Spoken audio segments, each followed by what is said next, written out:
Bonjour à tous, j'aimerais faire cette vidéo pour parler des opérations en ambulatoire. J'en ai subi une mercredi dernier, donc ça fait une semaine. J'aimerais vous exprimer mon ressenti. Je garde pas une expérience très agréable et je vais vous dire pourquoi déjà. Le plus dur en l'opération, bah, c'est pas l'opération justement, c'est tout ce qui comporte autour, c'est-à-dire de rester à jeun. On vous dit qu'il faut rester à jeun 6 heures. 6 heures avant l'opération. Sauf qu'en réalité, si t'es programmé, moi j'étais programmé à 9 heures, bah en réalité, à partir de minuit, tu dois plus boire et manger. Si t'es pas trop stressé, tu t'endors, tu te réveilles à 7 heures du matin.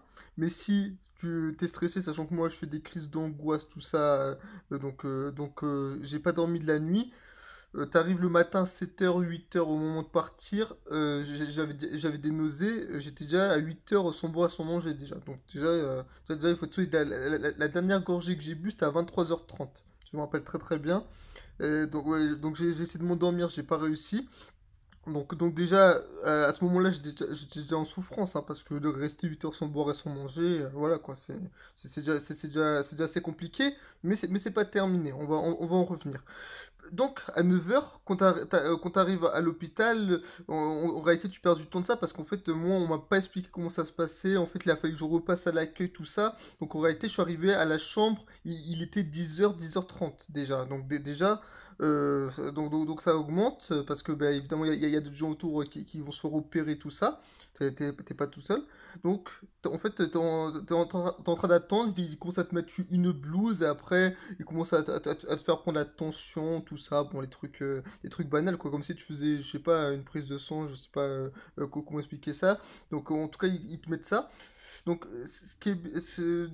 fait, tu attends, et en fait, après, t'as un mec qui vient te chercher sur le brancard et qui t'emmène dans la salle. Je sais pas comment ça s'appelle l'endroit où ils te mettent, mais ils te fourrent quelque part avec d'autres personnes.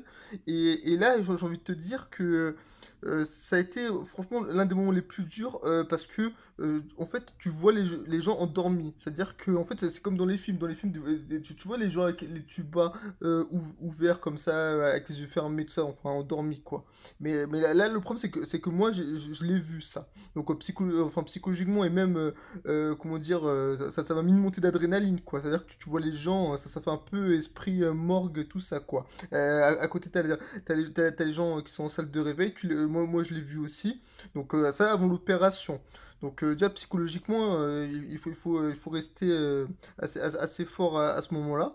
Après, tu as ton tour et là il t'emmène pour t'endormir. Et là j'ai envie de te dire que normalement ça doit être le moment le plus dur, mais en fait ça a été le moment le meilleur de l'opération pour moi parce que ça a été hyper rapide, quoi. C'est-à-dire qu'en fait, ils t'ont broché les trucs sur le cœur. Ça va. Et après, en fait, ils t'allongent, ils te mettent l'injection. Le seul truc que j'ai pas aimé, c'est en fait quand ils t'ont mis le masque. Parce qu'en fait, t'as l'impression d'étouffer, en fait. Moi, je l'ai retiré, c'est tout. J'ai dû faire 5 battements de cœur comme ça et j'étais endormi. Voilà. Donc après, l'opération se termine. Mais après l'opération, car il faut savoir, ce qu'il faut savoir après l'opération, c'est que tu peux toujours pas boire et manger après l'opération. Sachant que moi j'étais opéré aux alentours de 11h30, donc l'opération s'est terminée à 12h30, donc là ça faisait déjà 12h30 que je pouvais pas boire et manger. Et après ils t'emmènent en chambre de réveil et tu dois attendre 3 heures supplémentaires, donc 15h30, et sachant qu'ils m'ont passé le repas en retard, 16 heures. J'ai cru que j'allais mourir.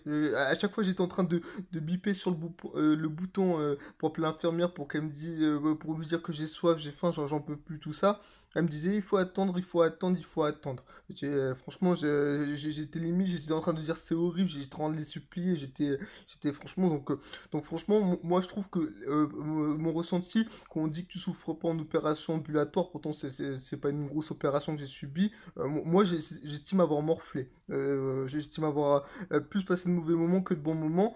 Et, euh, Et après ça, bah évidemment, bon, moi, je suis resté hospitalisé la nuit, tout ça, donc là ça s'est bien passé parce que ils te mettent les trucs, injection de ça, donc là tu souffres pas. Mais bah, il y a pas longtemps j'ai été re-hospitalisé parce que, enfin je suis sorti hier parce que j'avais trop mal à la testicule. En fait, il y a une inflammation, mais bon, enfin c'est rien de grave. Mais voilà, au moins j'ai pu parler de mon cas personnel pour l'opération ambulatoire. Voilà, sur ce ciao, voilà.